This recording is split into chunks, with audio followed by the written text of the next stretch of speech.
నమస్కారం అండి. నేను మీ డాక్టర్ శివరామకృష్ణకొండ. కన్సల్టెంట్ ఫిజిషియన్ విరించి హాస్పిటల్స్‌లో పనిచేస్తున్నాను. చాలా మంది ఈ మధ్య అడుగుతున్నారు. కమలాలు, ఆరెంజ్ ఫ్రూట్ చలికాలంలో వస్తుంది. ఇవి తింటే హ్మ్, హాని ఉందా ఏమన్నా? లేకపోతే ఇది తింటే బెనిఫిట్స్ ఉన్నాయా? తినొచ్చా చలికాలంలో? చలవ చేస్తుందంటారు, జలుబు వస్తుందంటారు. కొంతమంది జలుబు వచ్చిన వాళ్ళు ముట్టుకొని కూడా ముట్టుకోరు.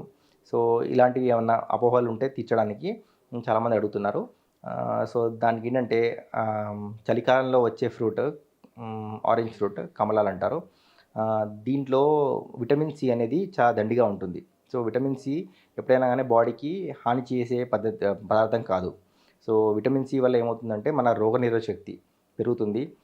జలుబు, దగ్గు ఇలాంటివి రాకుండా కాపాడుతుంది. సో, సీజనల్‌గా దొరికే ఫ్రూట్ చలికాలంలో ఎక్కువగా చాలామందికి దగ్గు, జలుబు ఇలాంటివి వస్తాయి కాబట్టి అవి కాపాడుకోవడానికి నేచర్ మన సహజసిద్ధంగా ఇచ్చిన ఫ్రూట్ ఆరెంజ్ ఫ్రూట్. సో, కాబట్టి దాంట్లో విటమిన్ సి ఎక్కువగా ఉంటుంది. పిల్లలు, పెద్దలు, వృద్ధులు అందరూ కూడా తీసుకోవచ్చు. ఎక్కువ మోతాదులో తీసుకున్నా ఏం కాదు. కాకపోతే ఏంటంటే చల్లగా ఉన్న పండుని తీసుకోకూడదు. ఫ్రిడ్జ్‌లో పెట్టి చల్లగా ఉండి వాటిని అట్లాంటివి తీసి డైరెక్ట్‌గా తింటారు. దానివల్ల జలుబయ్యే అవకాశాలుంటాయి. చల్లగా ఉన్న ఫ్రూట్ కాకుండా రూమ్ టెంపరేచర్‌లో ఉన్న ఫ్రూట్‌ని తీసుకోవడం వల్ల ఎటువంటి ఇబ్బందులు ఉండవు. ఎక్కువగా తీసుకోవడం వల్ల కూడా ఇబ్బందుండవు. ఇంకొకటి ఏంటంటే ఆరెంజ్‌ని పొట్టుతో తినాలా అండి? పొట్టు తీసి తినాలా అని అంటారు. ఆరెంజ్ పైన తోలు తీసేసిన తర్వాత లోపల ఉన్న పొట్టు ఉంటుంది కదా! దాంతో పాటు తినేయొచ్చు.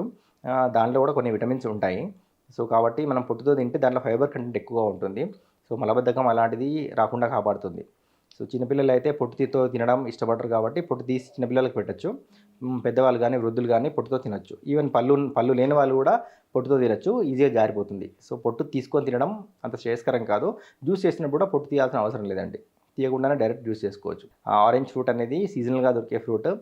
విటమిన్ సి గానీ, యాంటీ ఆక్సిడెంట్స్ చాలా ఎక్కువగా ఉంటాయి. సీజనల్‌గా దొరికే ఫ్రూట్‌ని తీసుకోండి. ఆరోగ్యం కాపాడుకోండి. ధన్యవాదాలు.